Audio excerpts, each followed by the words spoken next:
Hai guys, selamat datang di channel ini. Hari ini gue mau ngebahas lagi nih satu film yang anti mainstream banget ya, tapi nggak jauh dari kata psikopat.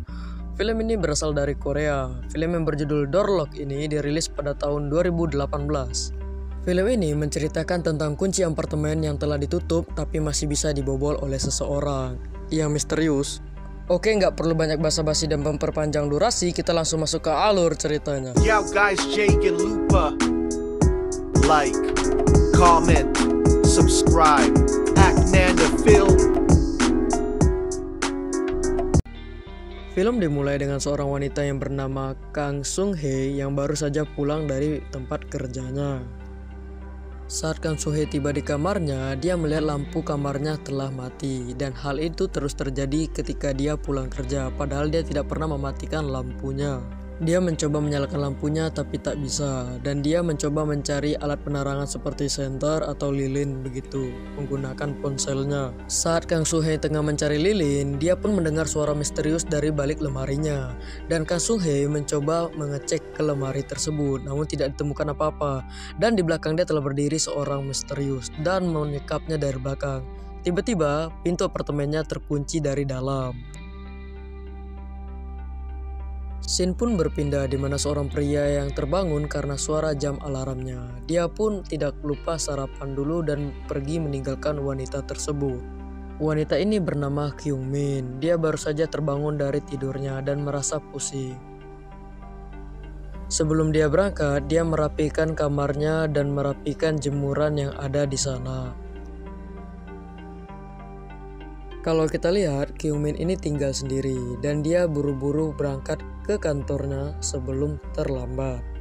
Saat Kyung Min menutup pintu dan dia pun melihat door lock-nya telah kotor, seperti ada pasir begitu. Sementara dia tidak pernah memegang pasir atau barang yang kasar seperti debu. Melihat hal tersebut, Kyung Min pun mencoba mengganti sandi door lock-nya.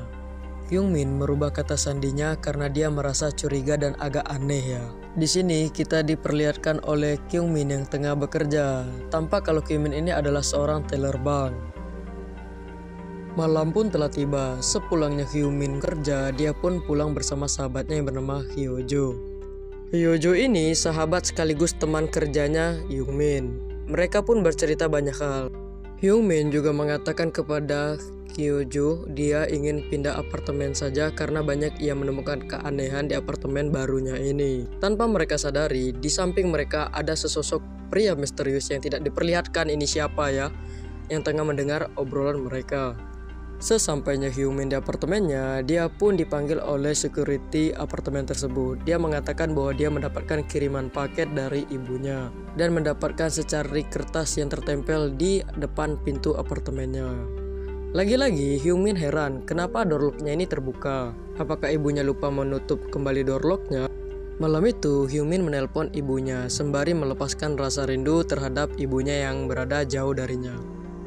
Saat tengah malam, Kyung Min pun terbangun karena dia mendengar suara seseorang yang menekan door lock-nya dari luar dan mencoba masuk ke apartemennya. Kyung Min mencoba mengintip dari dalam, namun dia tidak melihati siapa-siapa yang berada di luar. Karena ia ketakutan, dia pun mengeceknya sendiri. Ia menemukan puntung rokok dan segera melaporkannya ke polisi. Dia merasa tidak tenang karena akhir-akhir ini seperti merasa diikuti oleh seseorang. Hampir setiap malam ia selalu tidur dan merasa diawasi oleh seseorang. Polisi tersebut tidak bisa menerima laporan Kyung Min begitu saja karena hanya dengan barang bukti puntung rokok. Mendengar penjelasan yang diberikan oleh polisi tersebut, Kyung Min pun merasa masih was-was. Karena apa? Dia masih merasa jikalau ia tidur itu masih ada orang yang mengawasinya, namun tidak tahu di mana orang itu berada. Saat Kyung Min yang telah tertidur pulas, tampak cahaya pintu terbuka, menandakan ada seseorang yang masuk ke kamarnya Kyung Min. Sedikit info, Kyung Min ini sebenarnya jomblo ya, jadi dia nggak punya pacar. Terus laki-laki ini siapa? Ya, pura-pura kita nggak tahu dulu ya guys ya. Pagi pun telah tiba. Seperti biasa, Kyung Min pun bangun dengan keadaan yang pusing dan sempoyongan.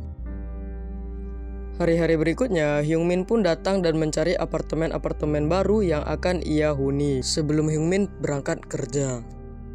Adegan pun berpindah ke tempat kerjanya Hyungmin. Hyungmin hari itu mendapatkan seorang nasabah yang kurang sopan begitulah. Nasabah itu tidak terima karena merasa dia tidak mendapatkan pelayanan dengan baik. Sebenarnya ini nasabahnya yang baperan ya guys ya. Nasabah itu pun merasa tidak terima. Dia membuat keributan dan mencaci maki pelayanan Hyungmin dan membuat manajernya pun turun tangan untuk meluraikan hal tersebut. Scene pun berpindah lagi, di mana Hyungmin yang telah tertidur pulas tampak dari kolong tempat tidurnya keluar seseorang dan memberikan obat bius kepada tisu dan membius Hyungmin. Dan terjawab sudah kenapa Hyungmin ini setiap bangun pagi selalu sempoyongan. Malam saat Hyungmin telah pulang kerja, dia pun menunggu kereta dan ternyata dia menemukan lagi nasabah yang kurang ajar tadi. Dia memaksa Hyungmin untuk menemani dirinya minum-minum seperti itu sebagai tanda maaf. Jika tidak, dia akan melukai Hyungmin. Beruntungnya manajer Hyungmin pun lewat dan melihat kejadian tersebut. Manajer Hyungmin pun membawa Hyungmin pergi dari nasabah yang kurang ajar ini ya guys ya. Sesampainya Hyungmin di kamar apartemennya, dia pun mendengar gedoran pintu dari luar dan mencoba mengintip siapakah orang yang menggedor pintu itu. Ternyata itu adalah manajer Hyungmin tadi. Di sini Hyungmin pun merasa agak heran. Dia tidak pernah memberikan sandinya kepada manajernya. Mengapa manajernya bisa langsung masuk saja ke dalam apartemennya? Di sini Hyungmin menjadi ketakutan. Dia mencoba kabur diam-diam dari manajernya ini dan mencoba melaporkan hal tersebut ke polisi. Saat polisi dan Hyungmin tiba di apartemennya dan mencoba masuk ke dalam kamar apartemennya Hyungmin, betapa kagetnya mereka saat manajer Hyungmin telah tewas tergantung di pintu. Akhirnya malah Hyungmin yang dicurigai. Saat selesai menginterogasi Hyungmin pun dilepaskan karena polisi tidak memiliki bukti yang kuat untuk menangkap Hyungmin.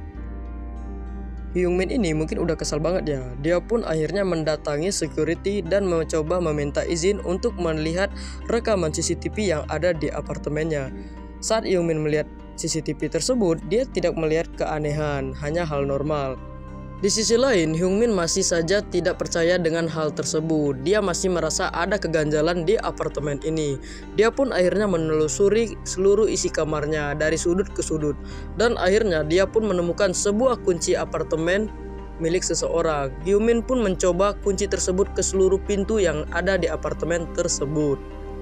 Hingga sampailah Hyungmin di depan sebuah pintu dan pintu itu pun terbuka. Hyungmin pun masuk ke dalam apartemen tersebut dan kita diperlihatkan lagi dengan seorang wanita yang ada di scene awal tadi. Keesokan harinya, Hyungmin pun menemui Hyojo dan melihat data transaksi yang ada di kartu kreditnya milik Kang Soo-hye tadi ya. Akhirnya mereka pun mendatangi tempat di mana Kang Soo-hye sering membeli barang tersebut dengan harga $3.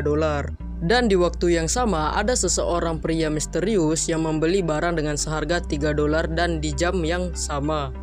Merasa pria misterius tersebut ini mencurigakan, akhirnya mereka berdua pun memutuskan untuk mengikuti pria tersebut. Namun akhirnya mereka kehilangan jejak dan berpencar. Akhirnya Kang Soo-hye diarahkan ke sebuah rumah yang penuh dengan tumpukan sampah makanan yang sama dengan yang dibeli oleh pria tersebut. Karena penasaran, Hyungmin ini langsung masuk dan memastikan keadaan sekitar. Dia pun menelpon Hyojo untuk memberitahu bahwa dia berada di tempat tersebut. Hyungmin melihat sebuah door lock yang mirip seperti kunci apartemennya.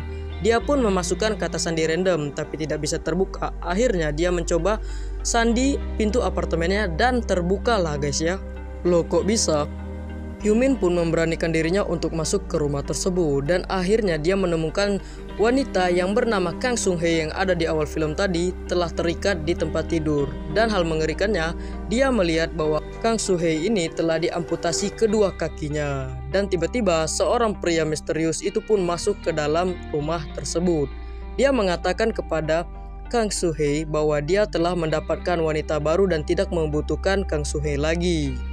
Jelas saja wanita yang dimaksud pria tersebut adalah Hyungmin. Hyungmin pun sangat ketakutan. Dia pun mencoba diam-diam melarikan diri dari tempat tersebut. Namun ternyata pelariannya diketahui oleh pria itu dan pria itu mengejar Hyungmin terus-menerus. Sampai akhirnya pria itu hampir mendapatkan Hyungmin. Namun beruntungnya Hyungmin datanglah Hyojo yang menyelamatkan dirinya. Pria tersebut akhirnya melarikan diri karena Hyojo telah menelpon polisi.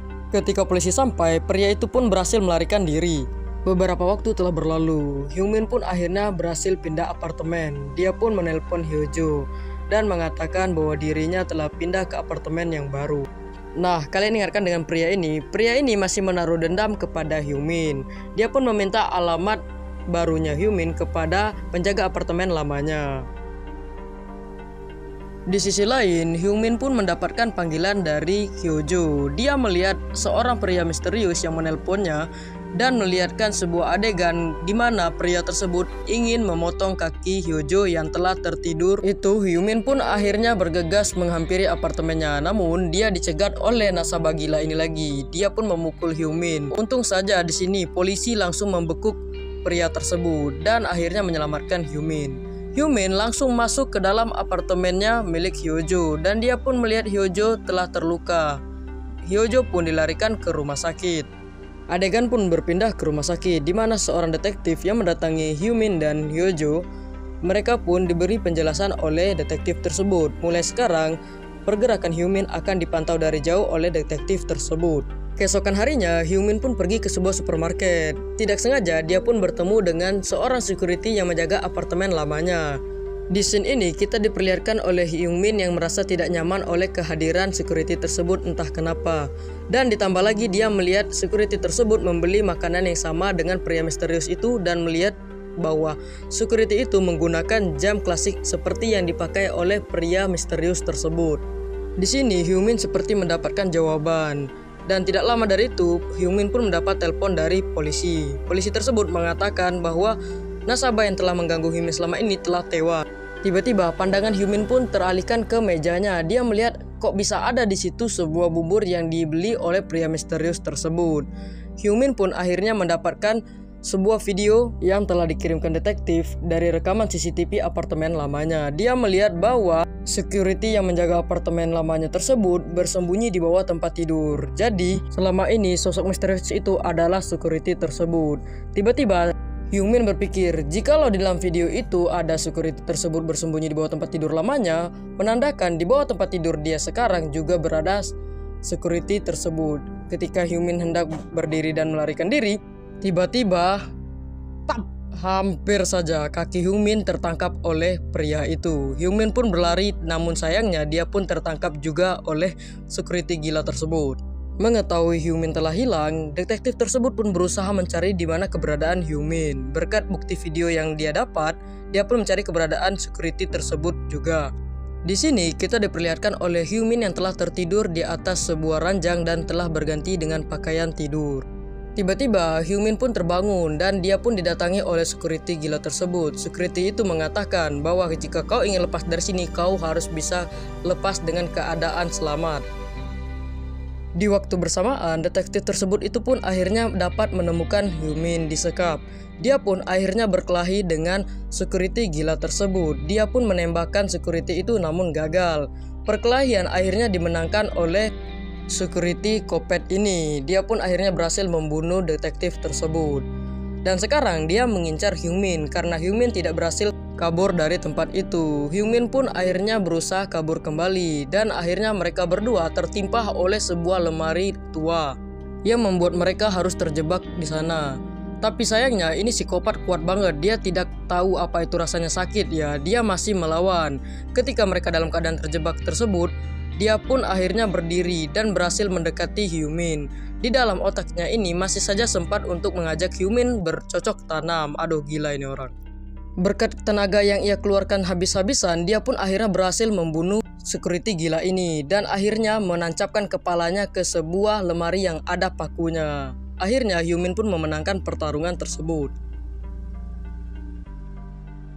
Sekarang kehidupan Hyungmin pun telah kembali normal. Dia tidak lagi ada gangguan dan dia pun akhirnya merubah lagi kamar apartemennya dan mencari apartemen baru. Tidak lupa dia mengecek ke bawah kolong tempat tidurnya. Karena trauma kali ya guys ya, takut ada lagi orang-orang gila lah yang di bawah tempat tidur itu.